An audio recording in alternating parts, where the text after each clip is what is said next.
بسم اللہ الرحمن الرحیم۔ السلام علیکم اسٹوڈنٹس، آج ہم لوگ اپنا لیکچر نمبر 1 کا پارٹ 2 کریں گے۔ ہم لوگوں نے پچھلا جو لیکچر ہے ہم لوگوں نے سٹیجز تک پڑھ لیا تھا۔ آج ہم لوگ دیکھیں گے کہ انسان کی ڈیولپمنٹ کو اسٹڈی کرنے کے لیے کون کون سے ریسرچ میتھڈز یوز کیے جاتے ہیں، ٹھیک ہے؟ تو یہ بھی بہت زیادہ امپورٹنٹ ہے۔ آپ لوگ جسٹ ان کی ہیڈنگس کو اپنے مائنڈ میں رکھ لیں، باقی جو میں آپ لوگوں کو کنسیپٹ دوں گی وہ آپ لوگوں کے مائنڈ میں ہوگا تو آپ لوگ کسی بھی قسم کا کوسچن ایزیلی کر سکتے ہیں۔ اچھا، دو طرح کے میتھڈز ہوتے ہیں، ایک ہوتے ہیں نان ایکسپیریمنٹل میتھڈز اور دوسرے ہوتے ہیں ایکسپیریمنٹل میتھڈز۔ سب سے پہلے ہم لوگ نان ایکسپیریمنٹل میتھڈز کو دیکھتے ہیں۔ 5 طرح کے نان ایکسپیریمنٹل میتھڈز ہوتے ہیں۔ سب سے پہلا ہوتا ہے کیس اسٹڈی میتھڈ۔ اس میں کیا ہوتا ہے کہ صرف ایک ہی انڈیویجول ایک ہی کیس کو ہی آپ لوگ اسٹڈی کرتے ہیں، ٹھیک ہے؟ جو سائیکو انالیٹک جتنی بھی تھیوریز بنائی گئی اس میں زیادہ تر ڈیٹا کیس اسٹڈی سے ہی حاصل کیا گیا ہے۔ اس میں آپ لوگ کیا کرتے ہیں کہ سائیکو انالیسس کرتے ہیں پیشنٹس کا، اور پیشنٹس کیا کہہ رہے ہیں سائیکو انالیسس کے دوران اس کو آپ لوگ نوٹ کرتے ہیں، اس کو آپ لوگ انٹرپریٹ کرتے ہیں۔ جو بہت زیادہ چھوٹے بچے ہوتے ہیں ان کی ڈیولپمنٹ کے بارے میں جتنی بھی انفارمیشن ہوتی ہے وہ کیس اسٹڈی سے ہی آئی ہے۔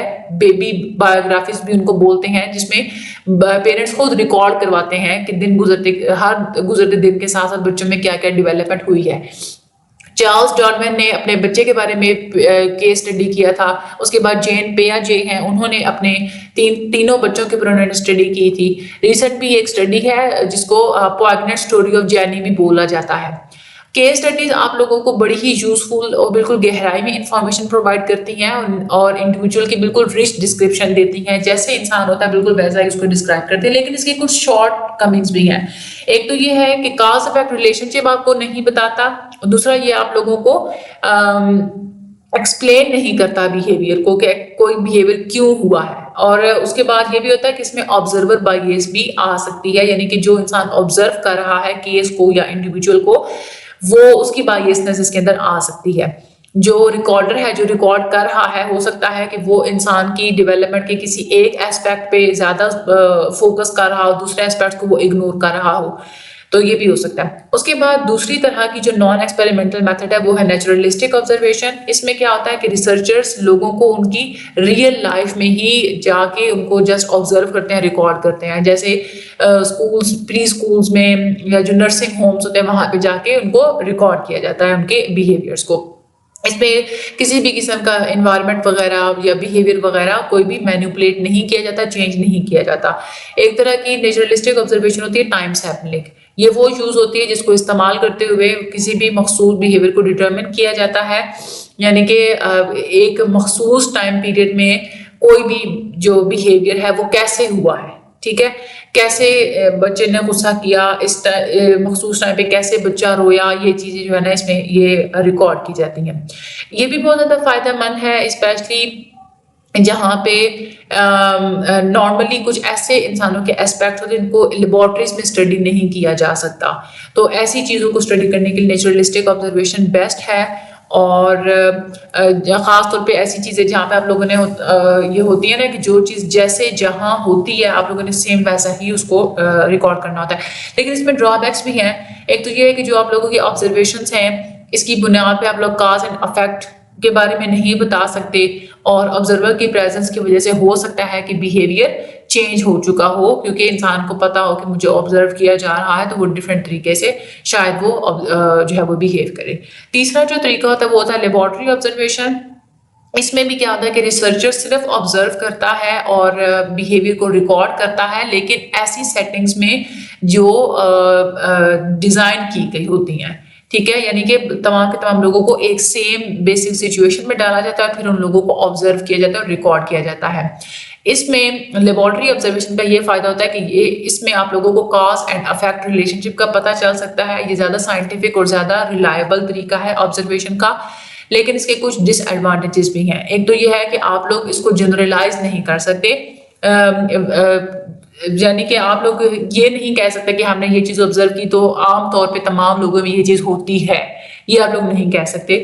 اس میں ایکوریسی کم ہوتی ہے، اور اس کے بعد ڈیمانڈ کریکٹرسٹکس بھی ہو سکتی ہیں، یعنی کہ ایکسپیریمنٹل بائیس، یعنی کہ جو ایکسپیریمنٹ کر رہا ہے اس کی موجودگی کی وجہ سے کچھ فیکٹرز چینج ہو سکتے ہیں، انسان اپنے بیہیویئر کو چینج کر سکتا ہے۔ اور بھی بہت سارے امپورٹنٹ اسپیکٹس ہیں انسان کے بیہیویئر کے، جن کو آپ لوگ لیبارٹری کے سیٹ اپ میں اسٹڈی نہیں کر سکتے ایتھیکل یا مورل ریزنس کی وجہ سے، تو اس کی وجہ سے پھر لیبارٹری جو میتھڈ ہے وہ آپ لوگ نہیں یوز کر سکتے. اگلا ہے میتھڈ ہمارا انٹرویو میتھڈ. اس میں کیا ہوتا ہے کہ ریسرچر سوال پوچھتا ہے انسان سے اس کے ایٹیٹیوڈ اور اوپینینس جاننے کے لیے اور اس کی زندگی کے اسپیکٹس کو جاننے کے لیے. اس میں انویسٹیگیٹر یہ دیکھتا ہے کہ لوگ کیا کہتے ہیں اور لوگ کیا کرتے ہیں. یہ انسان انویسٹیگیٹ جو ہوتا ہے نا انویسٹیگیٹرز، ان کو پتہ چل جاتا ہے. لیکن اس میں بھی یہ ایک پرابلم ہے کہ انٹرویوز کو یاد رکھنا اور بالکل ایز اٹ از ایکوریٹلی ان کو انٹرپریٹ کرنا، اس میں غلطی ہو سکتی ہے. کچھ لوگ ایسے ہوتے ہیں جو کہ بھول چکے ہوتے ہیں چیزوں کو کہ کیسے کوئی چیزیں کب اور کہاں ہوئی تھیں. کچھ ایسے ہوتے ہیں جو کہ اپنے غلط جواب دیتے ہیں زیادہ ایکسیپٹیبل خود کو بنانے کے لیے، اور کوسچن کی جو ورڈنگ ہوتی ہے وہ بھی لوگوں کو بہت زیادہ انفلوئنس کرتی ہے، ان کے آنسرس کو بہت زیادہ انفلوئنس کرتی ہے.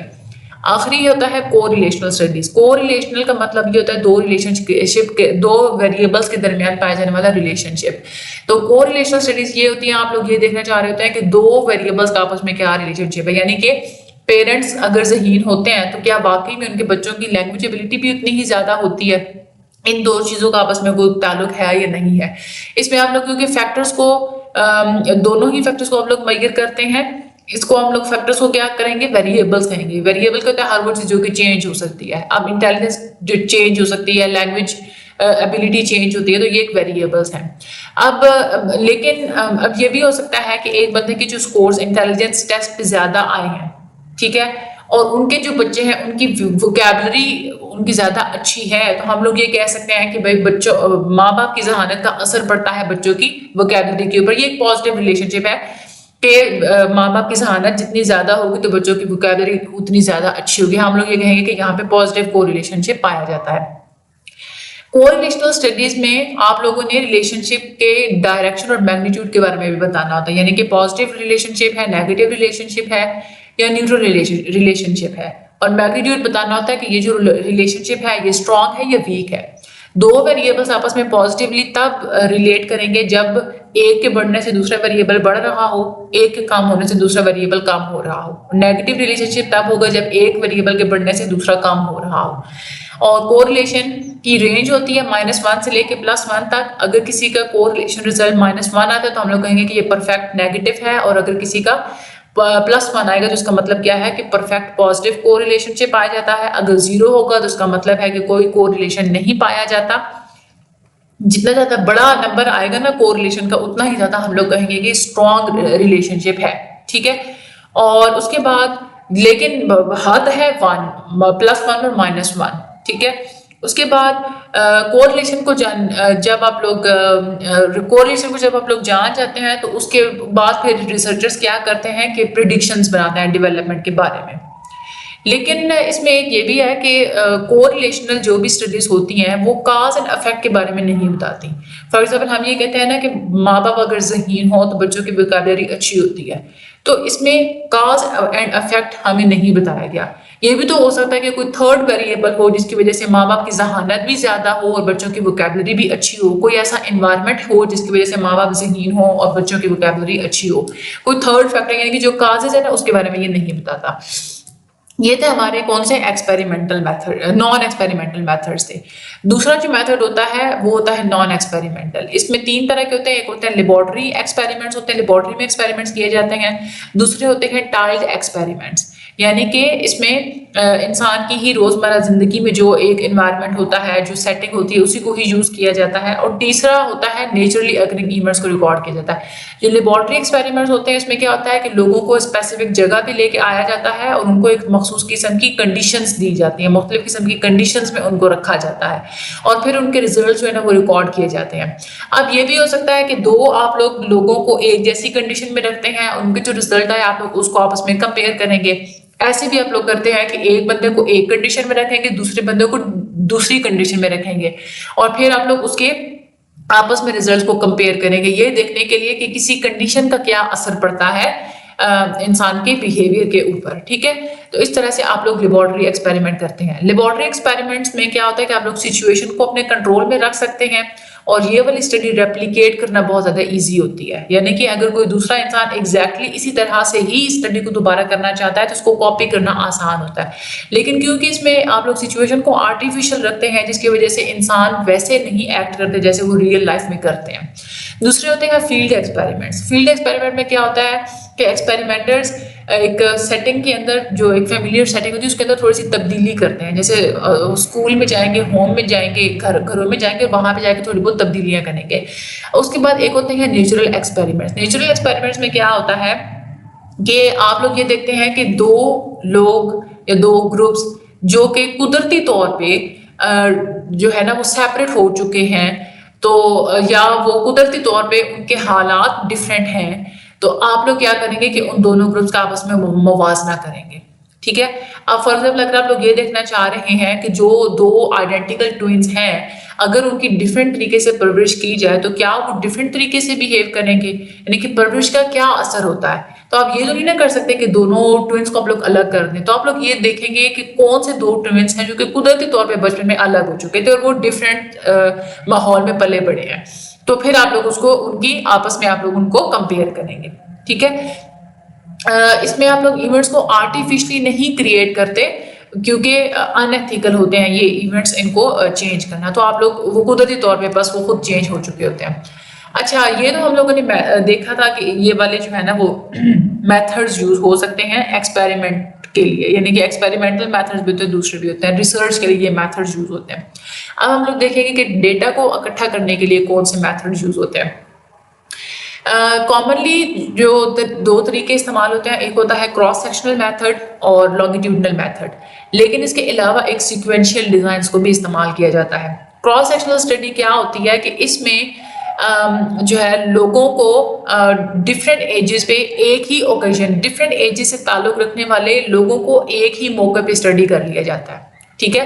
یعنی کہ ڈفرینٹ ایج گروپ سے تعلق رکھنے والے لوگوں کو لیا جاتا ہے اور ان کو آپ لوگ ٹیسٹ کریں گے, آپ لوگ دیکھیں گے ان کی ڈیولپمنٹ میں کیا کیا ڈفرینسز ہیں. فار ایگزامپل آپ لوگ یہ کہتے ہیں کہ 6 سال کی عمر سے لے کے بوڑھے حضرات تک آپ لوگ لوگوں کے 6 گروپ لیں گے, ان کو آپ لوگ کوگنیٹو ٹیسٹ ان سے آپ لوگ لیں گے. ٹھیک ہے. آپ لوگوں نے یہ دیکھا کہ جو مڈل ایجڈ جو لوگ تھے ان کے سکور ہائی ہیں چھوٹے بچوں کے, اور جو بوڑھے حضرات ہیں ان کے جو ہے وہ سکورز لو ہیں. تو کیا ہوگی, یہ کراس سیکشنل اسٹڈی ہوگی. اس کا فائدہ یہ ہوتا ہے کہ ایک تو یہ جلدی ہو جاتے ہیں اور یہ سستے بھی پڑتے ہیں as compare to the longitudinal method. ٹھیک ہے. اور ایک ہی دفعہ آپ لوگوں نے اس کو آپ لوگوں نے دوبارہ, وہ ضروری نہیں ہے آپ لوگ اس کو ریپیٹ کریں, اس کو آپ لوگ ریپیٹ نہیں کرتے, بس ایک ہی دفعہ ہوتا ہے. اور اس کا فائدہ یہ بھی ہوتا ہے کہ اس میں آپ لوگوں کو دوبارہ بار بار وہی لوگ نہیں ڈھونڈنے پڑتے جس کو آپ لوگوں کو خدشہ ہو کہ بھی ڈراپ آؤٹ ہو جائے گا لوگوں کا. لیکن اس کا ایک ڈرا بیک یہ بھی ہے کہ لوگوں کے درمیان پائے جانے والے انڈیویجولس کے درمیان پائے جانے والے ڈفرینسز کا آپ لوگوں کو پتہ نہیں چل سکتا. یعنی کہ ہر انسان کے اندر جو ڈفرینسز ہیں وہ کیسے آئے وہ اس کا آپ لوگوں کو پتہ نہیں چل سکتا. اور دوسرا اس کا نقصان یہ ہے کہ اس کے اندر کوہورٹ کو آپ لوگ ایلیمینیٹ نہیں کر سکتے. کوہورٹ ہوتا ہے کہ ایک اسپیسیفک ٹائم پہ پیدا ہوئے جتنے بھی لوگ ہوتے ہیں نا وہ ایک کوہورٹ ہوتا ہے. ٹھیک ہے. تو آپ لوگ کیونکہ 6 سال سے لے کے تو آپ لوگ بوڑھے حضرات تک ایک گروپ لے رہے ہیں. اب ایک گروپ وہ ہے جو کہ 1991 سے لے کے 1995 تک کی جن کی برتھ ہوگی, اور دوسرا گروپ آپ لوگ وہ لے رہے ہیں جو کہ 2015 سے لے کے 2020 تک جن کی برتھ جو ہے وہ ڈیٹ ہوگی. تو یہ تو ڈفرینٹ قسم کے کوہورٹس ہو گئے. ٹھیک ہے. تو اس طرح سے اس میں کوہورٹس جو کہ ڈفرینٹ ہو جاتے ہیں, اس لیے آپ لوگ ریزلٹس کو جنرلائز نہیں کر سکتے. ٹھیک ہے. اور اس کے بعد یہ بھی نہیں آپ لوگ کنکلوڈ کر سکتے کہ بعد کی عمر میں آپ لوگ یہ نہیں کہہ سکتے کہ بھائی جیسے بوڑھے حضرات ہیں نا تو ان کی اگر ٹیسٹ میں اگر مارکس وغیرہ کم آئے ہیں تو آپ یہ کہتے ہیں کہ ان کی انٹلیکچوئل فنکشننگ کم ہو گئی ہے. ہو سکتا ہے کہ وہ شروع سے ہی اس طرح سے ذہین نہ ہو, تو یہ بھی آپ لوگ اس میں نہیں کر سکتے. کراس سیکشنل اسٹڈیز کے اندر ایج کے ساتھ ساتھ بڑھنے والی جو تبدیلیاں ہوتی ہیں نا اس کو آپ لوگ لانگیٹیوڈنل ڈیٹا سے زیادہ اچھے سے ڈٹرمن کر سکتے ہیں. تو لانگیٹیوڈنل اسٹڈیز کیا ہوتی ہیں کہ اس میں ریسرچرز ایک ہی طرح کے لوگوں کو ڈفرینٹ ٹائمز پہ ٹیسٹ کرتے ہیں ان کی ڈیولپمنٹ کو دیکھنے کے لیے. ان کا ووکیبلری سائز کیسے چینج ہوا, ان کا آئی کیو کتنا چینج ہوا, ان کی ہائٹ کتنی چینج ہوئی, ان کا غصہ کتنا بڑا, یہ سب کچھ آپ لوگ لانگیٹیوڈنل اسٹڈیز میں دیکھتے ہیں. لانگیٹیوڈنل اسٹڈی جیسے گفٹڈ بچوں کی اسٹارٹ کی تھی ٹرمن نے, انہوں نے کیا کیا تھا کہ جو بہت ہی چھوٹے بچے جن کا آئی کیو بہت زیادہ ہوتا ہے انہیں کو انہوں نے رکھا تھا، اور اولڈ ایج تک، بڑھاپے تک ان کو وہ بار بار انہیں سے ہی وہ ٹیسٹ لیتے رہے تھے۔ اس کا فائدہ یہ ہوتا ہے کہ جو انسان کے اندر جتنے بھی ہونے والی جو تبدیلیاں ہوتی ہیں آپ لوگ ایک تو اس کو ٹریک کر سکتے ہیں، اور دوسرا یہ ہے کہ ایک ہی مخصوص کوہورٹ آپ کے پاس ہوتا ہے، آپ کے پاس یعنی کہ ڈفرنٹ قسم کے کوہورٹس نہیں ہوتے، ایک ہی انسان کے لیے تو ایک ہی کوہورٹ ہے نا، لیکن یہ اس پہ ٹائم بہت زیادہ لگتا ہے، مہنگا بہت زیادہ پڑ جاتا ہے، اور جو سیمپل ہوتا ہے وہ تعصبانہ بھی ہو سکتا ہے، لوگ جو ہے ہو سکتا ہے کہ جسٹ وہی آپ کے والنٹیئر ہوں اس چیز کے لیے جو ہر لحاظ سے بہترین ہے، ذہانت کے لحاظ سے، اپنے اسٹیٹس کے لحاظ سے، اور جو لوگ اس پروجیکٹ کے ساتھ رہتے ہیں وہ زیادہ کیونکہ باصلاحیت ہونا شروع ہو جاتے ہیں، ان کو پروجیکٹ کی ٹیسٹ وغیرہ کی سمجھ زیادہ آنا شروع ہو جاتی ہے، پریکٹس افیکٹ بھی ہوتا ہے ایز کمپیئر ٹو دوز جو کہ ڈراپ آؤٹ ہو چکے ہوتے ہیں، اور لوگوں کا یہ بھی ہوتا ہے کہ کچھ لوگ ڈراپ آؤٹ بھی ہو چکے ہوتے ہیں، ایک ہی بندے کو ساری زندگی آپ لوگ پکڑ کے نہیں بیٹھ سکتے۔